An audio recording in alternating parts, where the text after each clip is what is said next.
Karena yang paling penting itu bukan takut tidak punya rezeki, yang pertama takut tidak punya berkah rezekinya. Ini dia nih.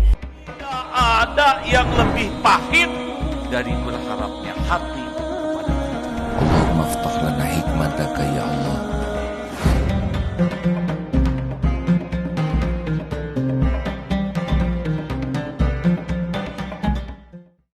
Ayo rekan-rekan sekalian, kalau ingat rezeki itu yang diingat ya cuma satu, Allah Subhanahu wa Ta'ala. Kalaupun kita ikhtiar kita itu adalah sebagai amal soleh kita. Jangan menuhankan ikhtiar. Tapi kan kata harus kerja 5As, kerja cerdas, kerja keras, kerja berkualitas, kerja tuntas, dan kerja ikhlas. Ya itulah sebagai amal soleh. Wah, itu ada pelatihan bagaimana menjadi kaya. Coba lihat, dari sekian ribu yang ikut pelatihan, semuanya jadi kaya? Enggak, yang ngadain pelatihannya aja yang makin kaya ya. Tapi ada juga kok yang asalnya nggak punya apa-apa jadi kaya. Memang garisnya. Ada yang asalnya bapak ibunya kaya, anaknya medikit, rezekinya ada.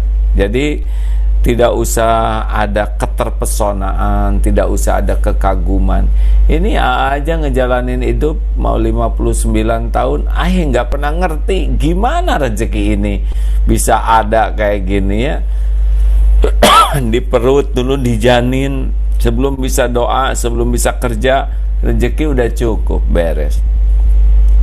Keluar ke dunia jadi bayi, ngan bisanya cuman nangis, rezeki cukup, langsung ada air susu ibu ya, ngegedein. Waktu TK nggak bisa apa-apa, ada rezekinya. SD ada, SMP ada. Ini sekarang ada sampai detik ini, dan nggak mengerti ya. Gak mengerti dari mana datangnya, dari sana sini, banyaknya sih tidak diduga. Ada usaha, sekarang lagi macet, ada kebuka yang lain. Betul-betul rezeki itu tidak selalu terpikirkan, terbayangkan, terlacak oleh otak kita. Karena yang paling penting itu bukan takut tidak punya rezeki, yang pertama takut tidak punya berkah rezekinya. Ini dia nih, ghina fi qalbi itu adalah kaya hati, itu adalah karena berkah. Jadi jangan takut tidak punya uang, tapi takut tidak punya berkah atas rezeki yang Allah titipkan karena niat dan caranya salah. Nah itu, uangnya bisa dikasih oleh Allah, rezekinya bisa dikasih, tapi ya tidak dikasih berkah. Loh, apa cirinya rezeki yang tidak berkah? Nggak bisa taat. Jadi kalau rezekinya tidak berkah, dia susah sholat, susah jumatan, susah saum, susah baca. Pokoknya nggak membawa kebaikan bagi dunia akhiratnya. Hanya seneng ngumpul-ngumpul aja gitu. Jadi kalau rezeki yang tidak berkah itu tidak ada tenaga untuk membuat kita jadi berdekatan dengan Allah dan beramal soleh untuk makhluk-makhluk Allah. Ada yang ngumpul-ngumpul aja pelit. Dan rezeki yang tidak barokah itu dorongan kepada maksiat nantinya. Jadi bawaannya tuh nyenengin diri, muas-muasin syahwat, muas-muasin nafsu, muas-muasin keinginan. Enggak jadi bekal akhirat. Intinya barokah itu kan kebaikan yang banyak dan langgeng.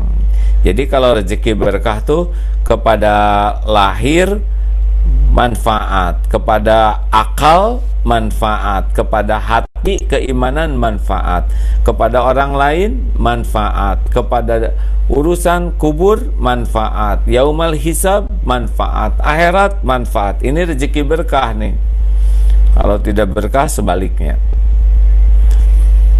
Kemudian rezeki ini jangan takut tidak punya rezeki, takut tidak punya syukur. Jadi ghina fi qalbi itu orang yang selalu memikirkan keberkahan. Dia akan sakinah tuh hatinya.